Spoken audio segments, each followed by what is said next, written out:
Hello students. Corona pandemic के इस माहौल में आप लोग की पढ़ाई चल रही होगी ऑनलाइन, और हम भी आपको अवेलेबल रहते हैं ऑनलाइन कक्षा में। और ऑनलाइन कक्षा के दौरान आप नोट्स बनाते भी हैं और कई सारी चीज़ें छूट भी जाती हैं। इसलिए हम ये वीडियो लेकर आए हैं और ये हमारा चैनल पाठशाला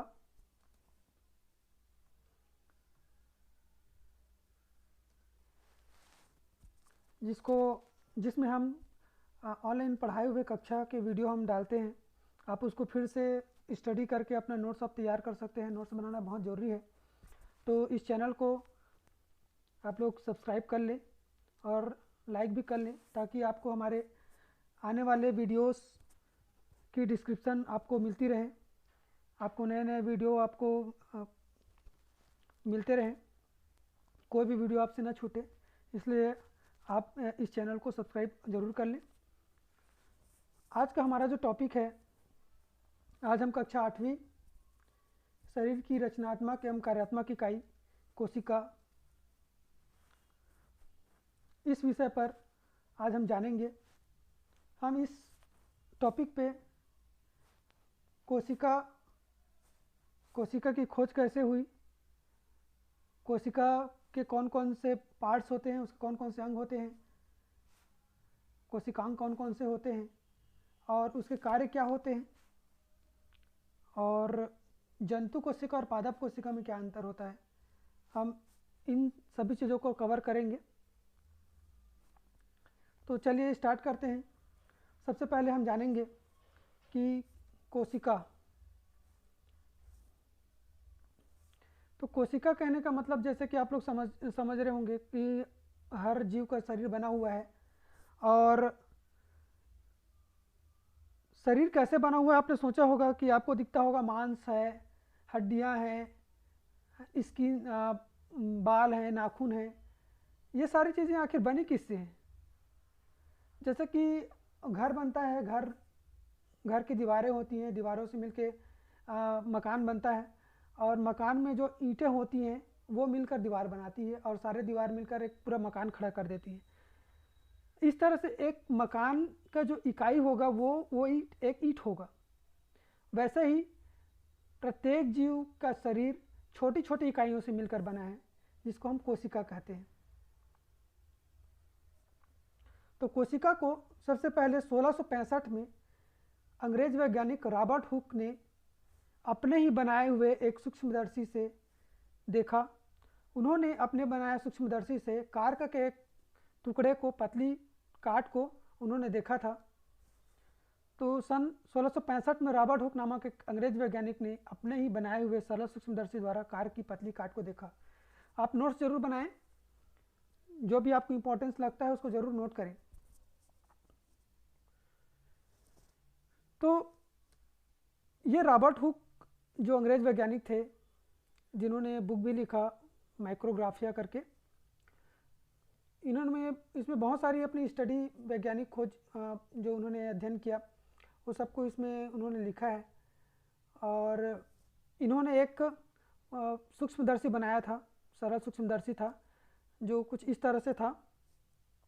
उस समय बनाया हुआ जो सूक्ष्मदर्शी आपको दिख रहा है, कुछ इस तरह से उसका सूक्ष्मदर्शी था। इन्होंने इसी में जो लकड़ी का कार्क होता है, जैसे पुराने समय में आता था, बॉटल के ऊपर में ढक्कन लगा होता था लकड़ी का, वो कॉर्क होता था। तो वैसे ही लकड़ी के कॉर्क से के पतले टुकड़े को उन्होंने इस सूक्ष्मदर्शी से देखा, और उसको कुछ इस तरह से इमेज दिखाई दी। अब देख रहे होंगे ये जो कार्क की टिश्यू दिख रही है, ये बिल्कुल छत्ते की तरह, मधुमक्खी का जो छत्ता होता है उसकी तरह से दिख रहा है। तो उन्होंने मधुमक्खी के छत्ते के समान आकृति देखा, और इसी को उन्होंने कोशिका कहा। तो उन्होंने मधुमक्खी के छत्ते के समान जो आकृति देखा उसको उन्होंने कोशिका नाम दिया। और हमारा शरीर छोटी छोटी इकाइयों से मिलकर बना है, इन इकाइयों को हम कोशिका कहते हैं। हम पहले ही बात कर चुके हैं इसके बारे में। हमारा पूरा शरीर, हमारा प्रत्येक जीव का शरीर जो है छोटी छोटी इकाइयों से मिलकर बना है, वही कोशिका है।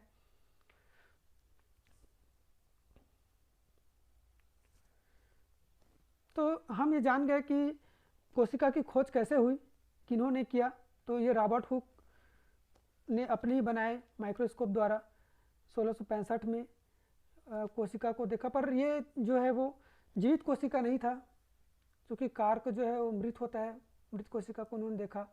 एक अतिरिक्त जानकारी हम आपको दे देते हैं कि ल्यूवेनहॉक एक ऐसे वैज्ञानिक हुए जिन्होंने सबसे पहले जीवित कोशिका को देखा था।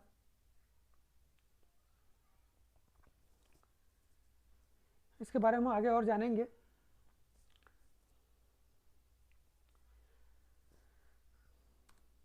कोशिका का रूप और आकार भिन्न भिन्न होता है,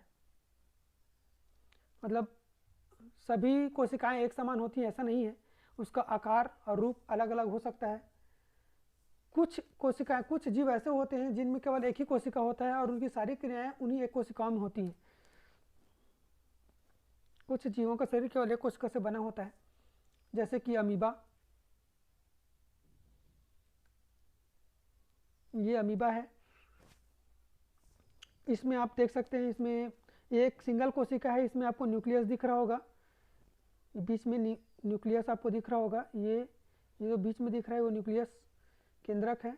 हम कोशिकाओं के बारे में आगे पढ़ेंगे। तो इसमें कुछ अंग आपको दिख रहे होंगे। ये पूरा एक कोशिका है और इसी एक कोशिका में ही इसकी सारी जैविक क्रियाएं संपन्न होती हैं। ऐसा एक और जीव है पैरामीशियम।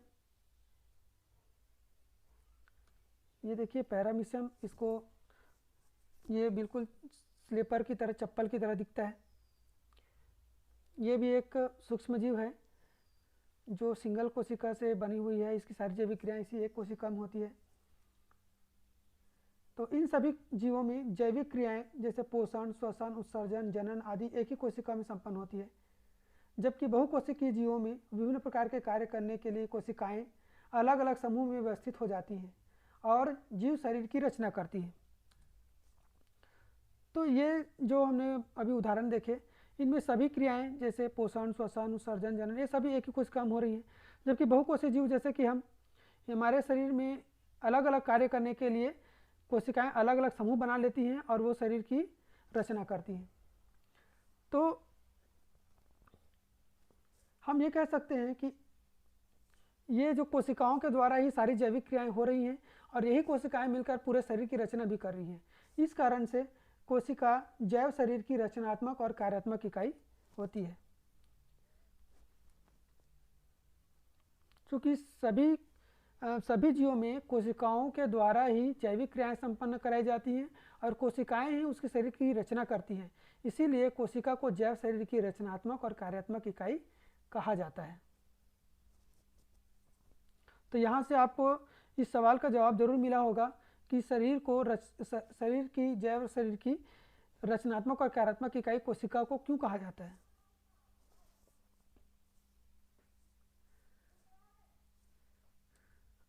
अभी आप जो ये पिक्चर देखने वाले हैं रक्त कोशिका की, ये रक्त कोशिका का एक पिक्चर है जिसको माइक्रोस्कोप से देखा गया है, माइक्रोस्कोपिक पिक्चर है ये आपने जब रक्त को देखा होगा तो लाल कलर आपने ऐसा देखा होगा कि वो केवल लाल कलर का कोई लिक्विड है, पर ऐसा नहीं है। उसके अंदर बहुत सारी कोशिकाएं होती हैं, जैसे कि इसमें आप देख रहे होंगे ये जो सिगमेंटेड न्यूट्रोफिल्स लिखा हुआ है, ये श्वेत रक्त कणिका है जो शरीर को रोगों से बचाती है। प्लेटलेट्स आपको दिख रहे होंगे छोटे छोटे दाने के रूप में, बहुत छोटी छोटी दाने के रूप में आपको दिख रहे होंगे प्लेटलेट्स, इसमें जो लिखा हुआ है। तो यह रक्त का थक्का जमाता है और आपको गोल गोल जो संरचनाएं दिख रही हैं वो लाल रक्त कणिका है, जिसके कारण पूरा शरीर का खून जो है लाल दिखता है और यह शरीर में ऑक्सीजन ले जाने का कार्य करता है। तो आपने देखा कि किसी एक संरचना में बहुत सारी कोशिकाएं होती हैं और उसकी संरचनाएं भी अलग अलग होती हैं। ऐसे ही अगर हम पत्ती में देखें, पत्ती की कोशिका को यदि देखें तो पत्ती की कोशिकाएं कुछ इस तरह से दिखती हैं, इसमें बहुत सारी कोशिकाएं होती हैं इस तरह से देखिए। तो हम ये कह सकते हैं कि सभी जीवों में कोशिकाएं अलग अलग आकार की होंगी, उसका आकार अलग होगा, आकृति अलग होगी।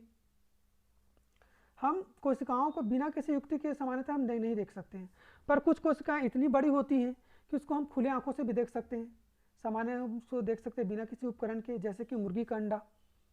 मुर्गी का अंडा एक कोशिका है, इसको हम आसानी से देख पाते हैं। ऐसे ही बहुत सारे अलग अलग आकृति की कोशिकाएं होती हैं, जैसे कि इस पिक्चर में आपको दिख रहा होगा बैक्टीरिया की अलग अलग शेप्स आपको दिख रही हैं इस पिक्चर में। ये देखिए छड़ के आकार की यहाँ पे दिख रही होंगी, जो बेसिलस जो लिखा हुआ है। ये कॉकस, ये गोल आकृति है। स्पायरल ये जो है वो सांप की आकृति का है, स्पायरल है, जिगजैग। और वाइब्रो ये कॉमा के आकार का है। ऐसे बहुत सारे, ये देखिए ये तंत्रिका कोशिकाएं हैं। अभी जो आपने रक्त में देखा ये न्यूट्रोफिल्स सफ़ेद रक्त कोशिकाएं हैं। ये हमारे शरीर की त्वचा की कोशिकाएं हैं, कोलम्बियर। ये रेड ब्लड सेल्स हैं। और ये पत्ती में जो आपने देखा रंध्र है। तो इस तरह से अलग अलग आकृति, अलग अलग आकार के कोशिकाएं होती हैं। अब हम कोशिका की संरचना के बारे में जानेंगे। कोशिका की संरचना कैसी होती है। एक सामान्य कोशिका, सभी कोशिकाएं तो अलग अलग होती हैं, हम एक सामान्य कोशिका का अध्ययन करेंगे।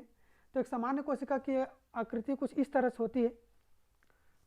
तो ये जो आप देख रहे हैं यह एक जंतु कोशिका है। यह जंतु कोशिका है, इसको काटा गया है, बीच से काटा गया है। तो इसको आप इमेजिंग कर लीजिए, ऊपर ऐसा ही एक और टुकड़ा इसमें ढक दीजिए, तो ये आपको पता चल जाएगा कि उसकी आकृति कैसी होगी। ऐसे ही ये पादप कोशिका है, दोनों में आपको अंतर स्पष्ट दिख रहा होगा आकृति में। हम इसी कोशिकाओं के बारे में आगे अध्ययन करेंगे कि इसके कौन कौन से अंगक होते हैं, कौन कौन से इसमें भाग होते हैं, इसका हम अध्ययन आगे करेंगे।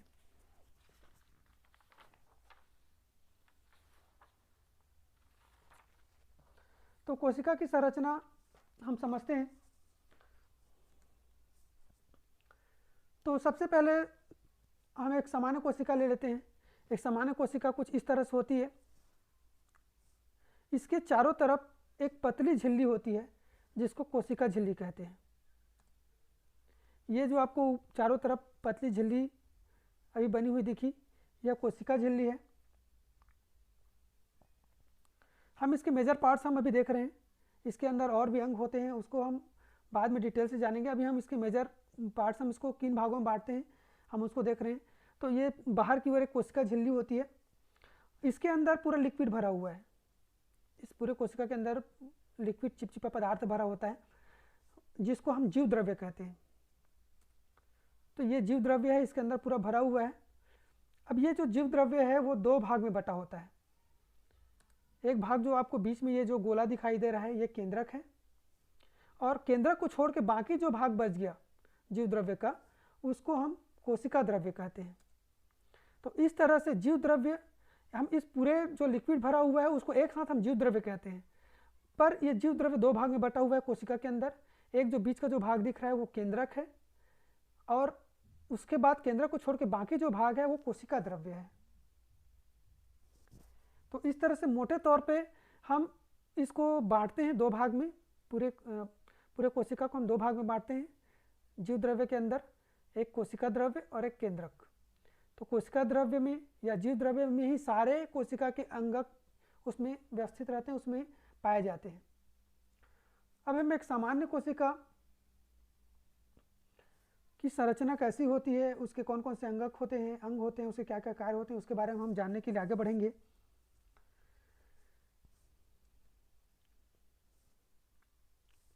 तो सबसे पहले हम बाह्य कोशिकीय आवरण के बारे में जानते हैं। तो उससे पहले हम देख लेते हैं कि कोशिका की संरचना कैसी होती है, कौन कौन से उसमें अंग होते हैं। तो आपको ये जो चित्र दिखाई दे रहा है यह जंतु कोशिका का चित्र है।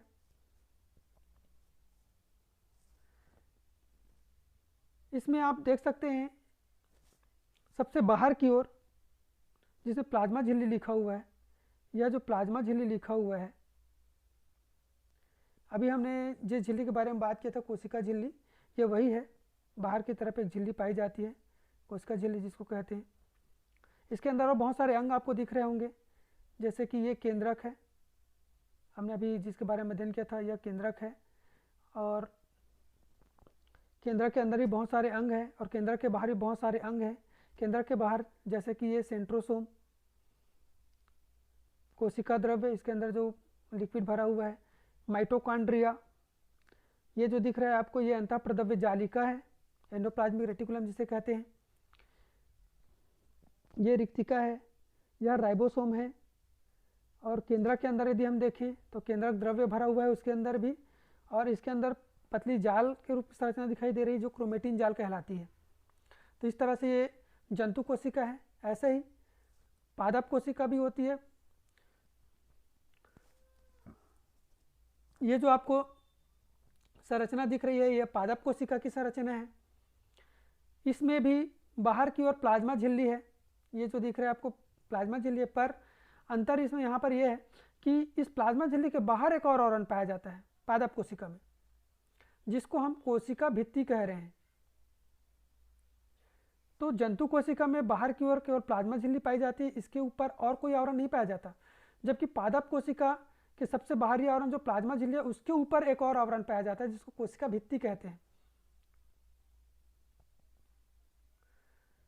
इसमें एक बहुत बड़ी संरचना दिख रही है, खुला हुआ रिक्त स्थान जैसा आपको संरचना दिख रहा होगा, जिसको हम रिक्तिका कहते हैं। इसमें भी बहुत सारे अंग पाए जाते हैं, जैसे कि इसमें भी केंद्रक है, कोशिका द्रव्य है, गोल्गी काय है, अंतःप्रद्रव्य जालिका इसमें भी है, माइटोकॉन्ड्रिया इसमें भी है। क्लोरोप्लास्ट, इसमें आपको एक नया अंग दिख रहा होगा क्लोरोप्लास्ट, जो इस जंतु कोशिका में नहीं है, तो ये क्लोरोप्लास्ट है। इन सभी अंगों के बारे में हम आगे अध्ययन करेंगे कि किसका क्या कार्य होता है। तो ये मोटे तौर पर ये सारे अंग कोशिका के अंदर पाए जाते हैं एक सामान्य कोशिका में। तो जंतु कोशिका और पादप कोशिका में थोड़ा सा अंतर होता है, कुछ में कुछ अंग पाए जाते हैं, कुछ में नहीं पाए जाते हैं, उसकी आकृति थोड़ी सी अलग होती है। आगे हम इन सभी के वो बारी बारी से जानेंगे। तो यह जो आकृति, यह जो चित्र है, इसको आप लोग नोट्स में अवश्य बनाएं और इसको जरूर याद रखें कि कौन कौन से अंगक, हम जिसको कोशिकांग कहते हैं, कोशिका के अंगक अलग अलग होते हैं, कौन कौन से कोशिकांग किसमें पाए जाते हैं, ये जरूर आप याद रखें। अब इसके बारे में अध्ययन करेंगे आगे। सबसे पहले कोशिका की संरचना में हम देखते हैं बाह्य कोशिकीय आवरण। बाह्य कोशिकीय आवरण हमने दो प्रकार के आवरण हमने पढ़े अभी। प्लाज्मा झिल्ली जो सबसे बाहरी आवरण होता है, और पादप में उसके भी, पादप कोशिका में उसके बाहर भी एक आवरण पाया जाता है जिसको कोशिका भित्ति कहते हैं। यही बाह्य कोशिकीय आवरण है, इसी के बारे में हम अध्ययन करेंगे। तो सभी पादप और जंतु कोशिका में जीव द्रव्य के चारों ओर एक पतली लचीली झिल्ली होती है जिसे प्लाज्मा झिल्ली कहते हैं। यह झिल्ली जीवित व अर्धपारगामी होती है, जो प्रोटीन व वसा से बनी होती है। तो सबसे बाहर की ओर आपने देखा तो जीव द्रव्य के चारों तरफ पतली लचीली झिल्ली होती है जिसे प्लाज्मा झिल्ली कहते हैं। यह झिल्ली जीवित और अर्धपारगामी होती है और यह प्रोटीन और वसा से बनी होती है। तो आपको यह पूछा जा सकता है कि जो कोशिका झिल्ली होती है या प्लाज्मा झिल्ली होती है वह किससे बनी होती है? तो वह प्रोटीन और वसा से बनी होती है। आगे जब भी आप आगे के क्लास पढ़ेंगे, अभी तो ये 8वीं है, आगे जब हायर क्लास आप जाएंगे तो इसमें पूरी आपकी संरचना किन से बनी है आपको पढ़ना होगा। हम यहाँ पर सामान्य आपको जानकारी बता रहे हैं कि ये प्रोटीन और वसा से बनी होती है। प्लाज्मा झिल्ली के कार्य क्या क्या होती है आप समझ गए होंगे। सबसे बाहर की ओर जो झिल्ली होती है उसको प्लाज्मा झिल्ली या कोशिका झिल्ली कहते हैं। इसके कार्य कौन से होते हैं? तो प्लाज्मा झिल्ली के कार्य कोशिका का आकार बनाए रखना है, इसका पहला कार्य। तो कोशिका का आकार बनाए रखती है। आपने जो कोशिकाओं की संरचना देखी उसका आकार वह फिक्स करके रखती है। दूसरा कार्य है कोशिका में विभिन्न अणुओं के आने जाने पर नियंत्रण करना। किसी कोशिका में कौन से पदार्थ प्रवेश करेंगे और कौन से पदार्थ बाहर जाएंगे, उन सब का नियमन ये प्लाज्मा झिल्ली या कोशिका झिल्ली करती है।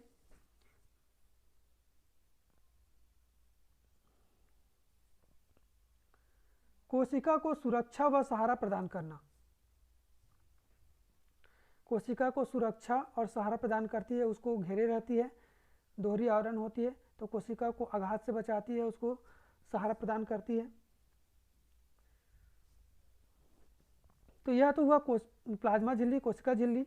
अब हम पादप कोशिका में एक और आवरण के बारे में पढ़े जो सबसे बाहर की ओर पाया जाता है, प्लाज्मा झिल्ली से भी बाहर की ओर, जिसको हम कोशिका भित्ति कहते हैं। पादप कोशिका में प्लाज्मा झिल्ली को बाहर से घेरे हुए एक और आवरण पाया जाता है जिसे कोशिका भित्ति कहते हैं। यह सेल्यूलोज की बनी दृढ़ व निर्जीव संरचना होती है जो कोशिका को की बाहरी सीमा निर्धारित करती है और कोशिका को निश्चित आकार प्रदान करती है। तो यह प्लाज्मा झिल्ली की भी बाहर की ओर पाई जाने वाली आवरण है। यह सेल्यूलोज की बनी हुई संरचना होती है। तो दोनों में अंतर यह है, प्लाज्मा झिल्ली प्रोटीन और वसा की बनी होती है और वह जीवित संरचना होती है, जबकि कोशिका भित्ति सेल्यूलोज की बनी होती है और निर्जीव संरचना होती है। यह कोशिका की बाहरी सीमा निर्धारित करती है और कोशिका को निश्चित आकार प्रदान करती है। तो इस तरह से ये जो बाह्य कोशिकीय आवरण है इसका आकार निर्धारण करने में बहुत महत्वपूर्ण भूमिका अदा करता है।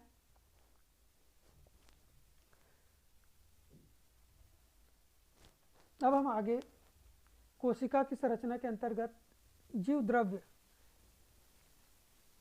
के बारे में जानेंगे। जीव द्रव्य, जैसे कि हम पहले ही जान चुके हैं कि कोशिका के अंदर भरी हुई जितने भी लिक्विड हैं, जितने भी द्रव्य हैं, हम उसको एक साथ जीव द्रव्य कहते हैं।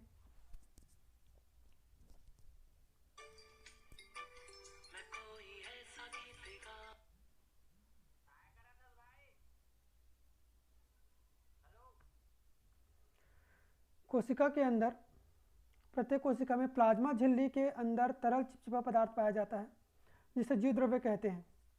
जैविक प्रक्रियाओं को संपन्न करने वाले कोशिका के विभिन्न अंग अर्थात कोशिकांग जीव द्रव्य में ही पाए जाते हैं। तो हम देखें कि कोशिका के अंदर जितना भी तरल भरा होता है उसको हम एक साथ जीव द्रव्य कहते हैं और इसी में कोशिका के सारे अंग पाए जाते हैं।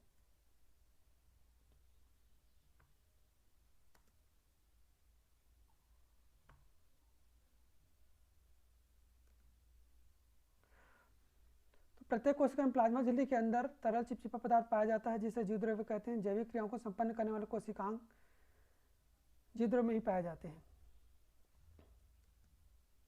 ये देखिए, आपने कोशिका की संरचना जब आप देखे थे तो ये प्लाज्मा झिल्ली, कोशिका झिल्ली, इसके अंदर जितना भी तरल भरा हुआ है उसको हम एक साथ जीव द्रव्य कहते हैं और इसको हमने दो भागों में बांटा था, कोशिका द्रव्य और जीव द्रव्य केंद्रक। हक्सले नामक वैज्ञानिक ने जीव द्रव्य को जीवन का आधार कहा। यह बहुत महत्वपूर्ण तथ्य है कि हक्सले नामक वैज्ञानिक ने जीव द्रव्य को ही जीवन का आधार कहा, द बेस ऑफ लाइफ।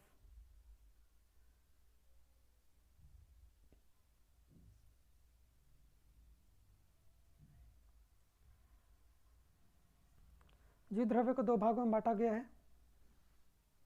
कोशिका द्रव्य और केंद्रक। तो इस तरह से जीव द्रव्य में ही सारे अंग पाए जाते हैं, सारे अंगक पाए जाते हैं और हक्सले नामक वैज्ञानिक ने जीव द्रव्य को जीवन का आधार कहा। तो इसको कई तरह से पूछा जा सकता है, जीव द्रव्य को जीवन का आधार किसने कहा? तो हक्सले ने कहा। या ऐसा ही पूछा जा सकता है कि हक्सले ने किसे जीवन का आधार कहा? तो वह है जीव द्रव्य। जीव द्रव्य को दो भागों में बांटा गया है, कोशिका द्रव्य और केंद्रक।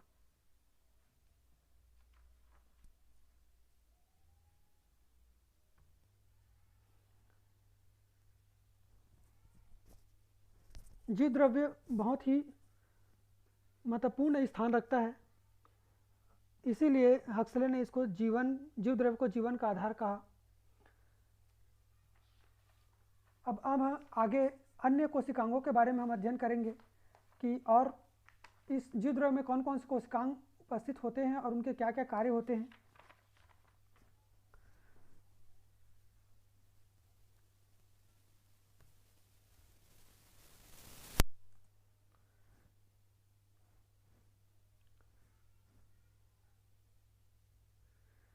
अब हम देखते हैं कोशिका द्रव्य। जीव द्रव्य को दो भागों में बांटे थे, कोशिका द्रव्य और केंद्रक। तो कोशिका द्रव्य में कौन कौन से अंगक होते हैं और केंद्रक का हम अलग से अध्ययन करेंगे।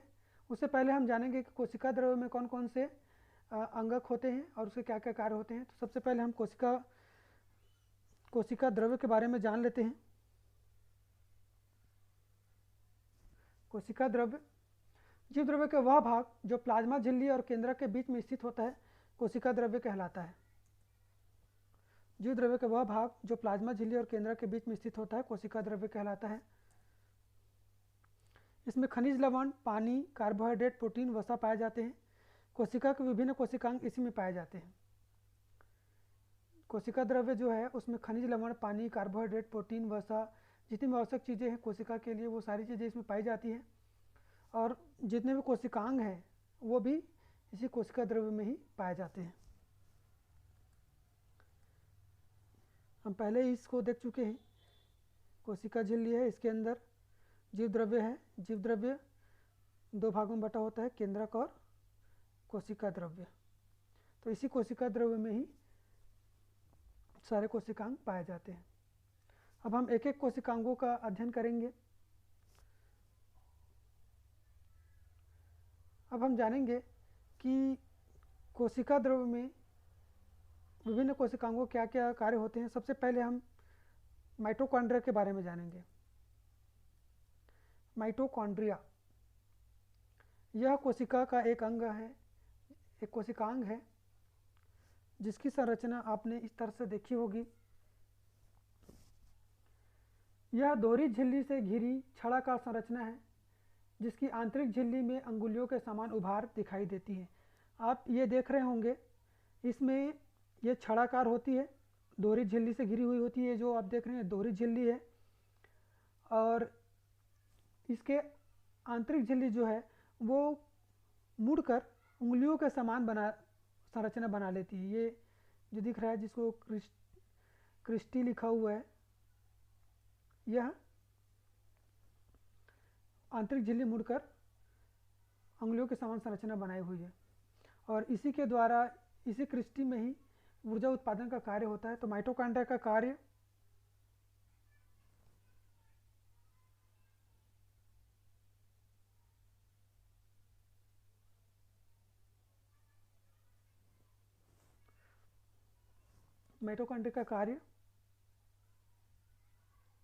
हम आगे जानेंगे कि माइटोकॉन्ड्रिया के क्या कार्य होते हैं। तो ये माइटोकॉन्ड्रिया जो है दोहरी झिल्ली से घिरी हुई कोशिकांग होती है।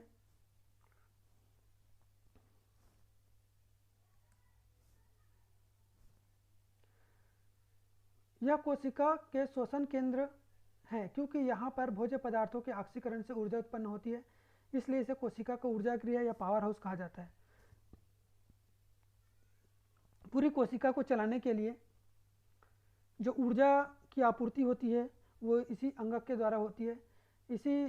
यह जो है वो कोशिका का श्वसन केंद्र होता है। यहाँ पर ऑक्सीजन पहुँचकर भोज्य पदार्थों को दहन करके ऊर्जा उत्पन्न किया जाता है, इसीलिए इसको कोशिका का पावर हाउस या ऊर्जा गृह कहा जाता है।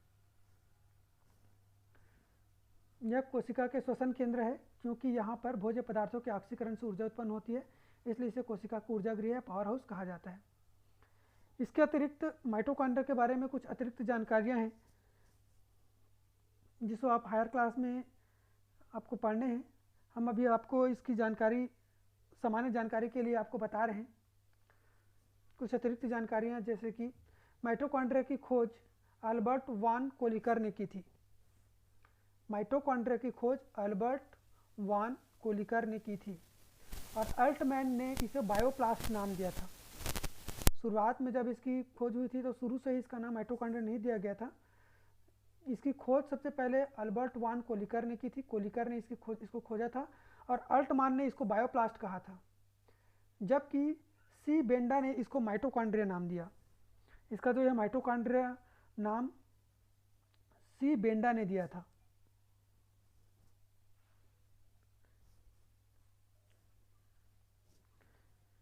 एक अन्य कोशिकांग है जिसे अंतःप्रदव्य जालिका कहा जाता है। अंतःप्रदव्य जालिका या एंडोप्लाज्मिक रेटिकुलम या ER कहा जाता है, जिसे ER एंडोप्लाज्मिक रेटिकुलम।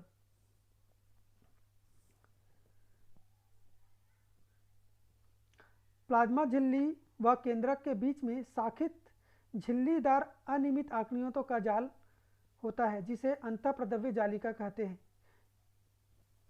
यह दो प्रकार के होते हैं। जिसके सतह पर राइबोसोम लगे होते हैं उन्हें रफ एंडोप्लाज्मिक रेटिकुलम, व जिनमें राइबोसोम नहीं होते हैं उसे स्मूथ एंडोप्लाज्मिक रेटिकुलम कहते हैं।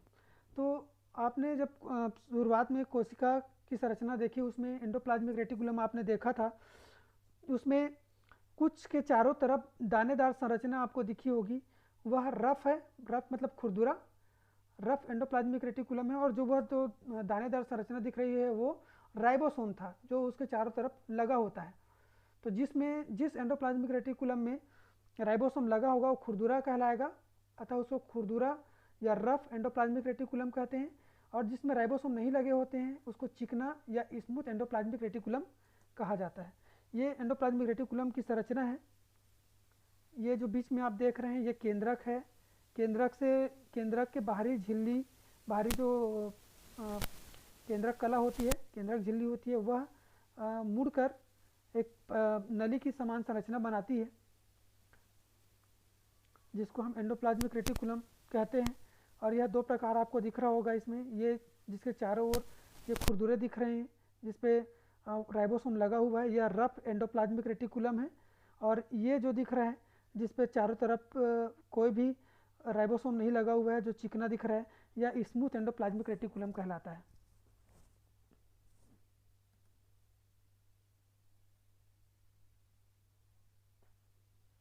इसको हम लिख लेते हैं।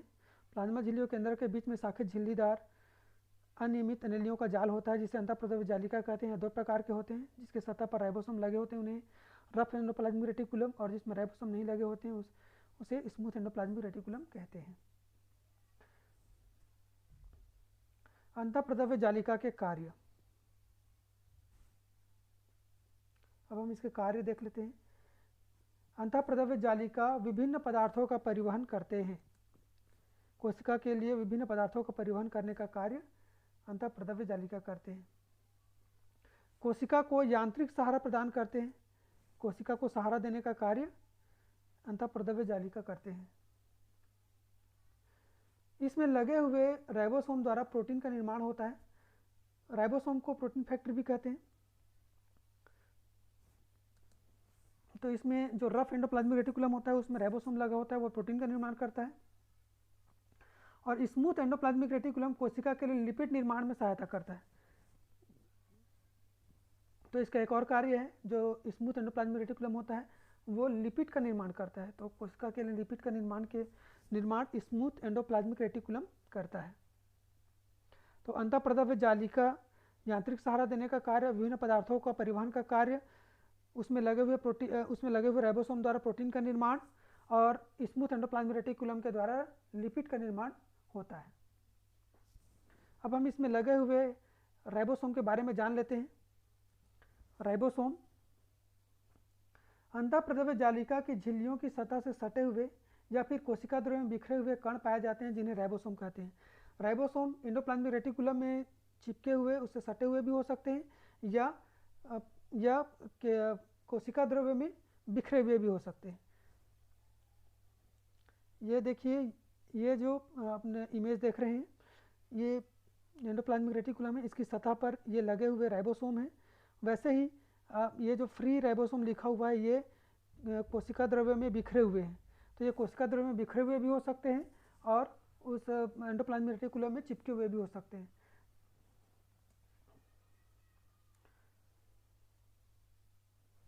अंतःप्रद्रव्य जालिका झिल्लियों की सतह से सटे हुए या फिर कोशिका द्रव्य में बिखरे हुए कण पाए जाते हैं जिन्हें राइबोसोम कहते हैं। राइबोसोम का कार्य आप पहले ही जान चुके हैं। राइबोसोम प्रोटीन का निर्माण करता है जो कोशिका के टूट फूट को ठीक करता है। राइबोसोम को प्रोटीन फैक्ट्री भी कहा जाता है। तो राइबोसोम प्रोटीन का निर्माण करता है उसके द्वारा बनाए हुए प्रोटीन के द्वारा ही कोशिका के टूट फूट को ठीक किया जाता है, और राइबोसोम को इसीलिए प्रोटीन फैक्ट्री कहा जाता है। तो इसके बारे में सवाल पूछा जाता है कि कोशिका का प्रोटीन फैक्ट्री किसे कहा जाता है, तो कोशिका का प्रोटीन फैक्ट्री राइबोसोम को कहा जाता है। राइबोसोम की खोज पेलाडे नामक वैज्ञानिक ने किया था। राइबोसोम की खोज किसने किया था? तो उसका जवाब है राइबोसोम की खोज पैलाडे नामक वैज्ञानिक ने किया था।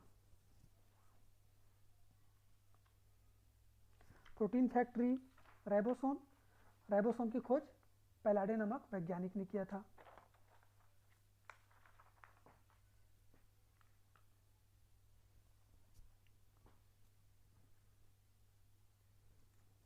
एक और अंगक के बारे में हम आगे जानेंगे। उस अंगक का नाम है गोल्गी काय या गोल्गी बॉडी। हम गोल्गी काय या गोल्गी बॉडी कहते हैं या गोल्गी कॉम्प्लेक्स भी कहा जाता है इसको।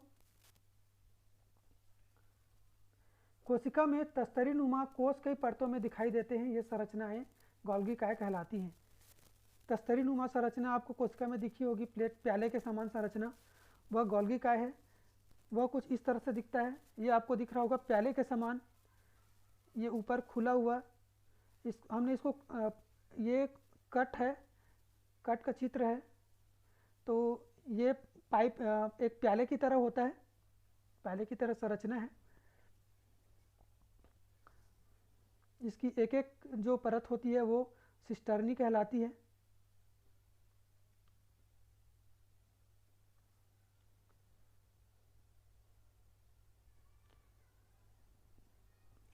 तो हायर क्लास में इसकी पूरी संरचना के बारे में अध्ययन करेंगे। अभी इसकी सामान्य संरचना यदि देखें तो ये प्याले के समान संरचना होती है। तस्तरी नुमा कोष होती है जो कई परतों में उसमें दिखाई देती है। इसको गोल्गी काय कहते हैं। तो कोशिका में तस्तरी नुमा कोष कई परतों में दिखाई देते हैं। ये संरचनाएं गोल्गी काय कहलाती हैं। गोल्गी काय के कार्य,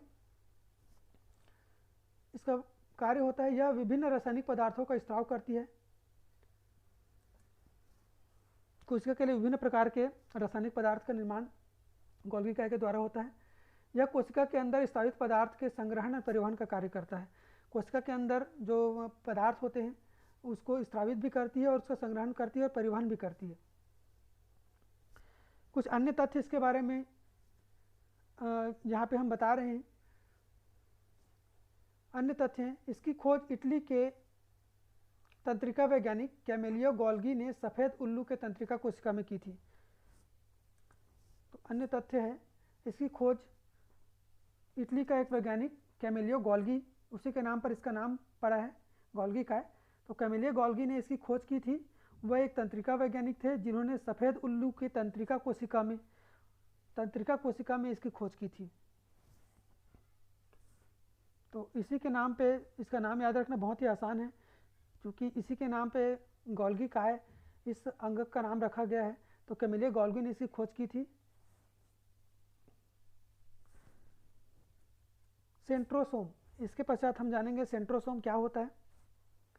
सेंट्रोसोम कोशिका के केंद्रक के पास व ऊपर तारे के समान दिखाई देने वाली रचना को सेंट्रोसोम कहते हैं। इसके मध्य में दो कण पाए जाते हैं जिसे सेंट्रियोल कहते हैं। आपने कोशिका की संरचना में जब केंद्रक देखा होगा, केंद्रक के ऊपर में एक छोटा सा तारे के समान संरचना आपने देखी होगी जिसको सेंट्रोसोम कहते हैं। वो कुछ इस तरह से दिखता है। देखिए ये कोशिका है, कोशिका का ये केंद्रक है। केंद्रक के ऊपर में ये तारे के समान संरचना जो दिख रही है वो सेंट्रोसोम है। सेंट्रोसोम को यदि हम माइक्रोस्कोप से देखें तो ये इस तरह से दिखता है।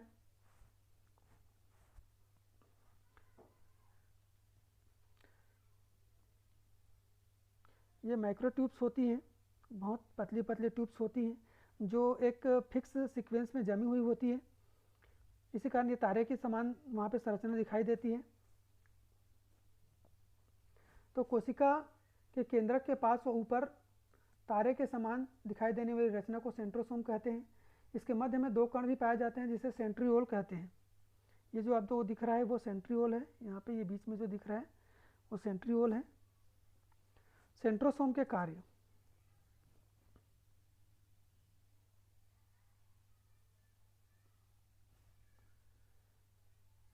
सेंट्रोसोम जंतु कोशिका के विभाजन में सहायता करती है। जंतु कोशिका का जब विभाजन होता है तो उसके विभाजन में सेंट्रोसोम सहायता करती है। इसके लिए अन्य तथ्य भी हैं, हम कुछ और अतिरिक्त जानकारियां आपको दे रहे हैं। सेंट्रोसोम तंत्रिका कोशिकाओं तथा पादप कोशिकाओं में नहीं पाया जाता है। सेंट्रोसोम तंत्रिका कोशिकाओं और पादप कोशिकाओं में नहीं पाया जाता है। यह सूक्ष्म जीवों में कशाभिका का निर्माण करता है और इसकी खोज बॉवेरी नामक वैज्ञानिक ने की थी। तो सेंट्रोसोम सभी कोशिकाओं में पाया जाएगा ऐसा नहीं है। सेंट्रोसोम तंत्रिका कोशिकाओं में और पादप कोशिकाओं में अनुपस्थित होता है, जबकि यह सूक्ष्म जीवों में कशाभिका का निर्माण सेंट्रोसोम के द्वारा होता है और इसकी खोज बॉवेरी नामक वैज्ञानिक ने की थी।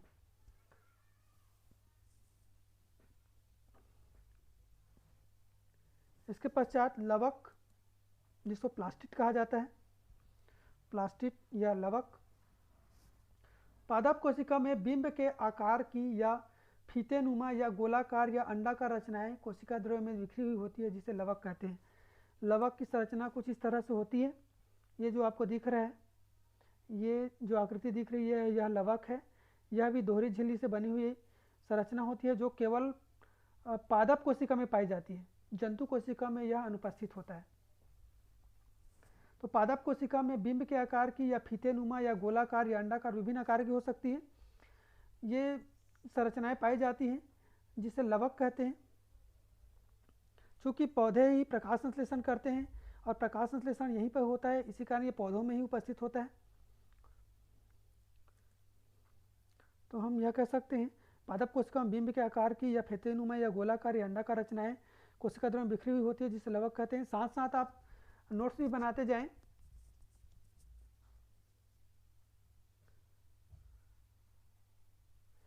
लवक के प्रकार और कार्य। लवक के कई प्रकार हैं। सामान्यतः उसको 3 भागों में बांटा जाता है और ये सभी प्रकार एक दूसरे में कन्वर्टेबल होते हैं, मतलब एक दूसरे में परिवर्तित हो सकते हैं। तो लवक के प्रकार में सबसे पहला प्रकार है ल्यूकोप्लास्ट। ये रंगहीन वर्णक है जो खाद्य पदार्थों का संग्रहण करते हैं। ये ल्यूकोप्लास्ट है। ल्यूकोप्लास्ट आपने घास को देखा होगा, यदि वो किसी चट्टान के नीचे में दब जाए तो कुछ दिनों बाद वह सफ़ेद रंग की हो जाती है। तो वहाँ पे जो क्लोरोप्लास्ट है जो हरे रंग का होता है, वह ल्यूकोप्लास्ट में अर्थात रंगहीन वर्णक में बदल जाता है। तो वहाँ पर ल्यूकोप्लास्ट होता है। उसके बाद आता है क्रोमोप्लास्ट।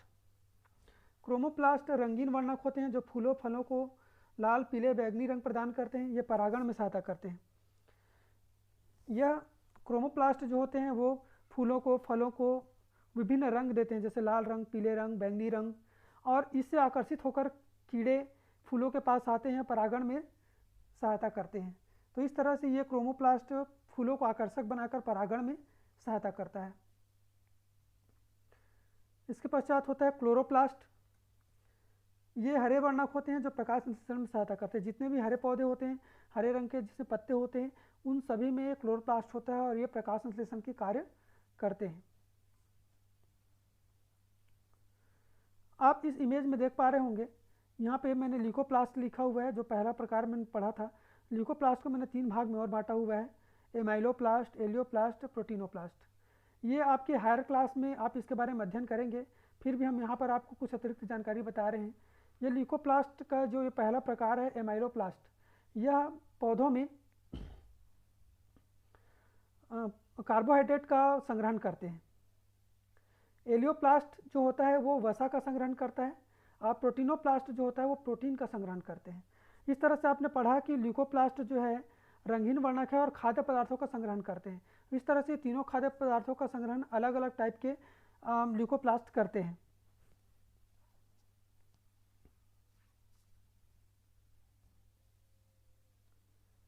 रिक्तिकाएं। रिक्तिकाएं भी पादप कोशिका में बहुत बड़ी बड़ी आपने देखी होगी रिक्तिकाएं। हम जब स्टार्टिंग में हमने चित्र देखा था, उसके संरचना का अध्ययन किया था, तो उसमें एक बहुत बड़ी सी संरचना बीच में दिखाई दे रही थी, गोलाकार, अंडाकार, अलग अलग आकार की हो सकती है। ये रिक्तिकाएं हैं। ये जो इमेज में आपको दिख रहा है ये पादप कोशिका है, और ये बीच में जो वैक्यूल लिखा हुआ है यही रिक्तिका है, जिसको वैक्यूल भी कहा जाता है। और इसकी झिल्ली को टोनोप्लास्ट कहा जाता है। यह एक पतली झिल्ली से घिरी हुई होती है, जिसको टोनोप्लास्ट कहते हैं। तो ये वैक्यूल है। पादप कोशिकाओं में ये बहुत बड़ी पाई जाती हैं, जबकि जंतु कोशिका में ये रिक्तिकाएँ बहुत छोटी होती हैं या तो अनुपस्थित होती हैं। तो पादप कोशिका में एक या दो बड़ी गोल अंडाकार रचनाएं पाई जाती हैं जिन्हें रिक्तिकाएँ कहते हैं। ये एक झिल्ली से घिरी होती है जिसमें जलीय पदार्थ भरा होता है। जंतु कोशिका में रिक्तिकाएँ छोटी होती हैं अथवा नहीं पाई जाती हैं। रिक्तिका के कार्य: विभिन्न पदार्थों का संग्रहण और परिवहन करना, यह रिक्तिका का कार्य है। विभिन्न पदार्थों का संग्रहण और परिवहन। कोशिका से पदार्थों का उत्सर्जन करना, कोशिका से पदार्थों का उत्सर्जन करना यह रिक्तिका का कार्य होता है।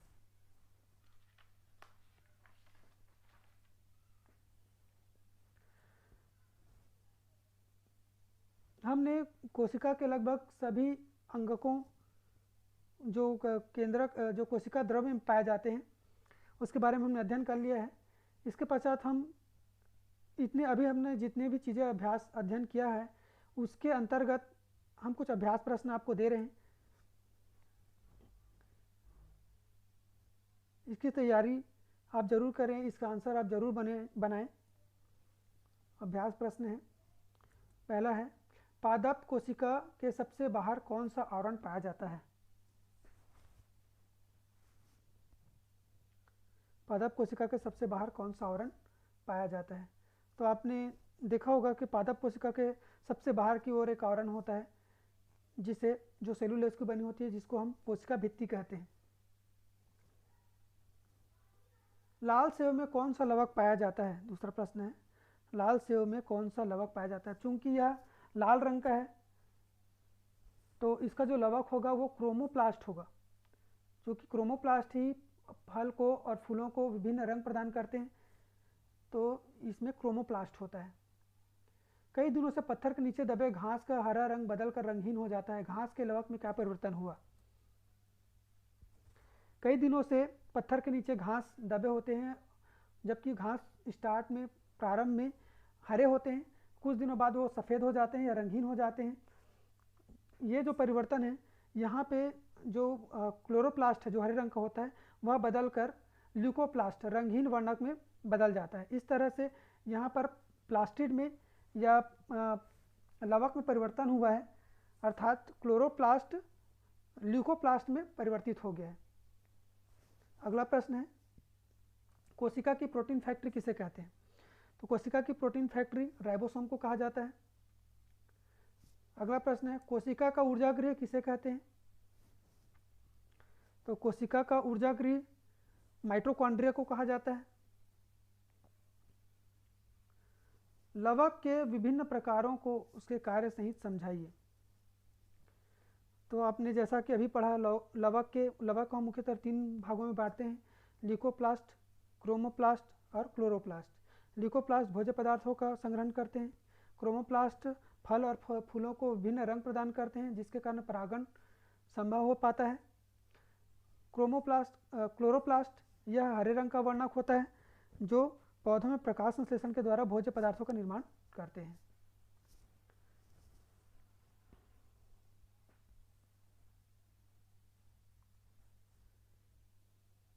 इसके पश्चात हम मुख्य अंग कोशिका का जो होता है केंद्रक, हम उसके बारे में जानेंगे। केंद्रक, आपने देखा होगा कोशिका के मध्य में एक बड़ी गोल या अंडाकार रचना होती है जिसे केंद्रक कहते हैं। अलग अलग कोशिकाओं में केंद्रक का आकार भिन्न भिन्न होता है। यह जो संरचना आप देख रहे हैं यह केंद्रक है, यह कोशिका है, यह पूरा कोशिका है। इसके बाहर की ओर झिल्ली आप देख पाते हैं, इसके अंदर बहुत सारे कोशिकांग भी हैं। ये मध्य में जो आप देख पा रहे हैं यह केंद्रक है। ये जो आप देख पा रहे हैं यह केंद्रक है। इसके चारों ओर एंडोप्लाज्मिक रेटिकुलम लगा हुआ है। ये जो बीच की जो गोल की संरचना दिख रही है वह केंद्रक है।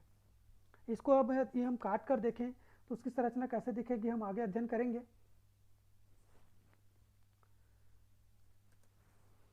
इसको नोट कर लें। कोशिका में बड़ी गोल या अंडाकार रचना होती है जिसे केंद्रक कहते हैं। अलग अलग कोशिकाओं में केंद्रक की आकृति भिन्न भिन्न हो सकती है। यह कोशिका का सबसे महत्वपूर्ण अंग होता है। इसी के द्वारा कोशिकाओं में होने वाली समस्त जैविक क्रियाओं का नियंत्रण होता है, इसलिए इसे कोशिका का नियंत्रण कक्ष कहा जाता है। यह प्रश्न कई बार पूछा गया है कि कोशिका का नियंत्रण कक्ष किसे कहा जाता है और क्यों कहा जाता है। तो कोशिका का सबसे महत्वपूर्ण अंग केंद्रक होता है कोशिकाओं में होने वाले सभी जैविक क्रियाओं का नियंत्रण कोशिका के द्वारा होता है, इसलिए केंद्रक को कोशिका का नियंत्रण कक्ष कहा जाता है। केंद्रक की खोज 1831 में रॉबर्ट ब्राउन ने की थी। केंद्रक की खोज 1831 में रॉबर्ट ब्राउन ने की थी। 1939 में जे पुरकिंजे ने इसे जीव द्रव्य या प्रोटोप्लाज्म नाम दिया था। इसी केंद्रक को जीव द्रव्य नाम या प्रोटोप्लाज्म नाम पुरकिंजे ने दिया था।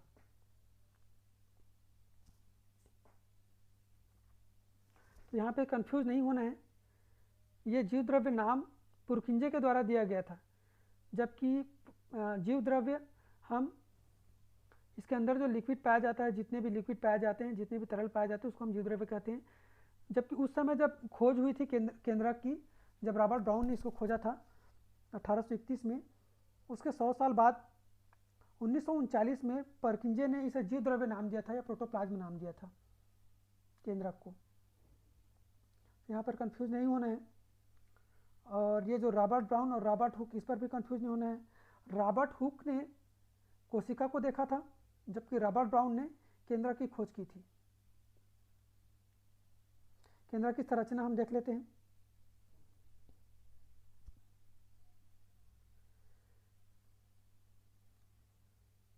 केंद्रक की संरचना उसको हम काट के देखा तो कुछ इस तरह से दिखेगी।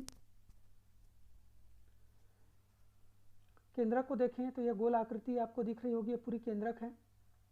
इसके बाहर की ओर एक झिल्ली है जिसको केंद्रक झिल्ली कहते हैं, दोहरी झिल्ली होती है। और यही जो झिल्ली है यह वलित होकर अंतःप्रद्रव्य जालिका बनाती है, आप देख पा रहे होंगे। इन झिल्लियों के मध्य में यहाँ पे कुछ छेद दिख रहे हैं, खाली स्पेस दिख रहे हैं, जिसको नाभिकीय छिद्र कहा जाता है या न्यूक्लियोपोर कहा जाता है। इसके अंदर ये बिखरी हुई आकृति आपको दिख रही होगी, बिखरी हुई जाल के समान संरचना, जिसे क्रोमेटिन जाल कहा जाता है। और ये घना जो आकृति दिख रहा है, डेंस आकृति जो दिख रहा है, वो उसको केंद्रिका कहते हैं। और इसकी झिल्ली से लगे हुए चारों तरफ आपको राइबोसोम इसमें दिख रहे होंगे। तो इसकी संरचना के बारे में हम जान लेते हैं। तो सबसे पहले केंद्रक झिल्ली के बारे में जानेंगे। केंद्रक एक पतली झिल्ली द्वारा घिरा होता है। इस झिल्ली को केंद्रक झिल्ली कहते हैं। यह तो केंद्रक झिल्ली है, इसकी आकार निश्चित फिक्स करती है, निश्चित इसको आकार प्रदान करती है। इसी केंद्रक झिल्ली में नाभिकीय छिद्र होता है। नाभिकीय छिद्र, केंद्रक झिल्ली पतली, लचीली एवं अर्धपारगामी होती है। केंद्रक झिल्ली में छोटे छोटे छिद्र होते हैं। इन छिद्रों को नाभिकीय झिल्ली कहा जाता है, नाभिकीय छिद्र कहा जाता है, जिसके द्वारा कोशिका द्रव्य व केंद्रक के मध्य पदार्थों का आदान प्रदान होता है। चूँकि यह कोशिका द्रव्य में, इसके चारों कोशिका द्रव्य हैं, तो केंद्रक और कोशिका द्रव्य के बीच में पदार्थों का आदान प्रदान इसी नाभिकीय छिद्र या ये जो न्यूक्लियोपोर है, इसके द्वारा पदार्थों का आदान प्रदान होता है। केंद्रक झिल्ली के अंदर गाढ़ा अर्ध तरल द्रव्य भरा होता है, जिसको केंद्रक द्रव्य कहते हैं। इसके अंदर एक तरल भरा हुआ है, जिसको केंद्रक द्रव्य या न्यूक्लियोप्लाज्म कहा जाता है। तो अभी हमने जाना केंद्रक झिल्ली, नाभिकीय छिद्र और केंद्रक द्रव्य। इसके अलावा और भी बहुत सारी संरचनाएं हैं, उसके बारे में हम जान लेते हैं। क्रोमेटिन जाल। क्रोमेटिन जाल केंद्रक द्रव्य में महीन धागे के समान संरचना आपने देखी होगी, यह क्रोमेटिन जाल है। इस संरचना में जो आप ये जाल के समान संरचना देख रहे हैं, यह क्रोमेटिन जाल है।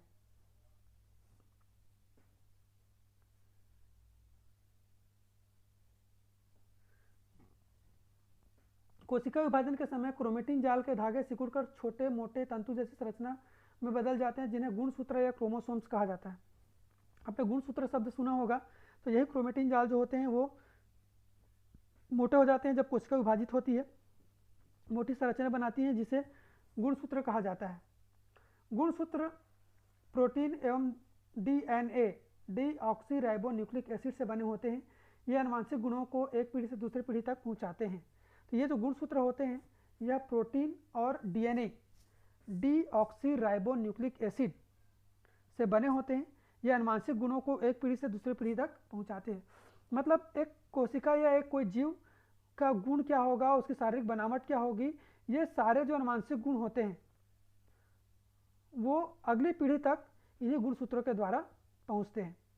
तो यहाँ पे डीएनए का फुल फॉर्म आपको मालूम होना चाहिए, डीएनए का पूरा नाम आपको मालूम होना चाहिए। उसका पूरा नाम है deoxy ribonucleic acid. Deoxy ribonucleic acid, D से डीऑक्सी राइबो, एन से न्यूक्लिक और ए से एसिड, तो डीऑक्सी राइबोन्यूक्लिक एसिड डीएनए का पूरा नाम होता है। तो इसी के द्वारा एक पीढ़ी से दूसरे पीढ़ी तक अनुवांशिक गुणों का प्रवाह होता है। केंद्रिका, केंद्रक द्रव्य में गोल या अंडाकार रचना दिखाई देती है, इसे केंद्रिका या न्यूक्लियोलस कहते हैं। यह कोशिका विभाजन में सहायता करती है। आपको बीच में एक डेंस भाग, एक गाढ़ा भाग दिखाई दे रहा होगा, जिसे हम केंद्रिका कहते हैं, न्यूक्लियोलस कहते हैं। यह कोशिका विभाजन में सहायता करती है।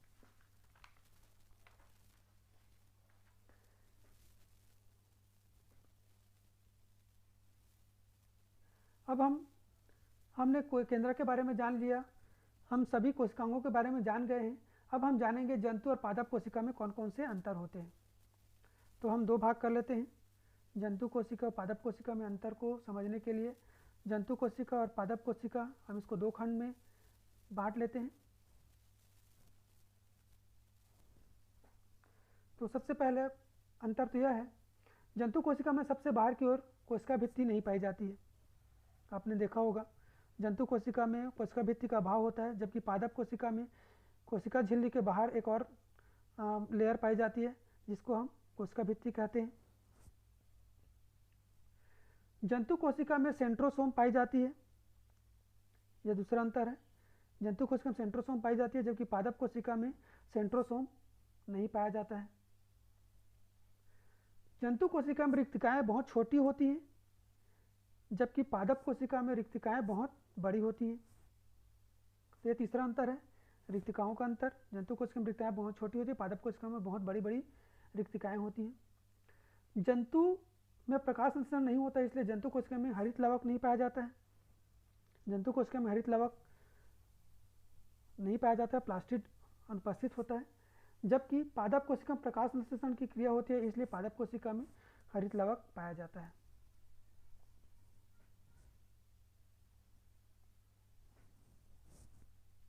तो यह मुख्य अंतर थे। अब हम कोशिकाओं को दो भागों में बांटते हैं, उसके बारे में हम अध्ययन करेंगे। कोशिकाएं दो प्रकार की होती है, प्रोकैरियोटिक एवं यूकैरियोटिक।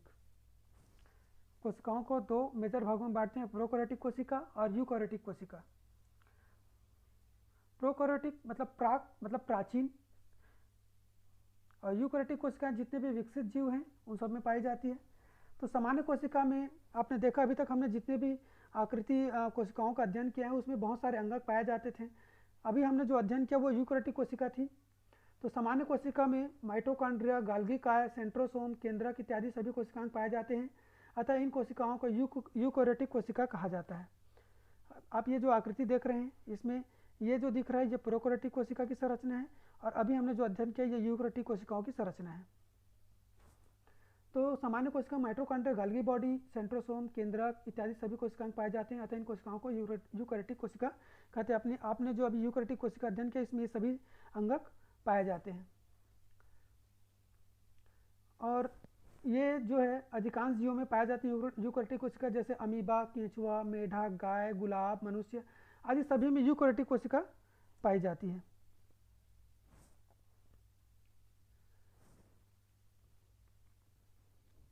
तो अधिकांश जीवों में यूकैरियोटिक कोशिकाएं पाई जाती हैं। कुछ ऐसे भी सूक्ष्म जीव होते हैं जिसके केंद्रक के चारों ओर केंद्रक झिल्ली नहीं होती, अर्थात उसमें केंद्रक स्पष्ट होता ही नहीं है। उसके चारों ओर झिल्ली नहीं होगी तो स्पष्ट कहाँ से होगी। तो उसके चारों केंद्रक झिल्ली नहीं होती है, इस कारण ये अनुवांशिक पदार्थ डीएनए जो होते हैं वो कोशिका द्रव्य में ही बिखरे हुए होते हैं। केंद्रिका भी अनुपस्थित होती है। अन्य जो कोशिकांग होते हैं, जो महत्वपूर्ण कोशिकांग हैं, माइटोकॉन्ड्रिया, गोल्गी बॉडी, सेंट्रोसोम इत्यादि भी नहीं पाए जाते हैं। तो ऐसी कोशिकाओं को प्रोकैरियोटिक कोशिका कहते हैं, जैसे कि जीवाणु, नीलहरी शैवाल, ये इनके उदाहरण हैं। तो कुछ ऐसी कोशिकाएं हैं जैसे कि आप यहाँ पे देख पा रहे होंगे, इसमें केंद्रक नहीं है, तो इसमें जिसमें जो अनुवांशिक पदार्थ है वो इसमें बिखरे हुए हैं और इसमें कोई कोशिकांग भी नहीं है, जैसे माइटोकॉन्ड्रिया, गोल्गी बॉडी, सेंट्रोसोम, ये सारी चीज़ें यहाँ पे अनुपस्थित हैं। तो ऐसी जो कोशिकाएं होती हैं वो प्रोकैरियोटिक कोशिकाएं कहलाती हैं। जैसे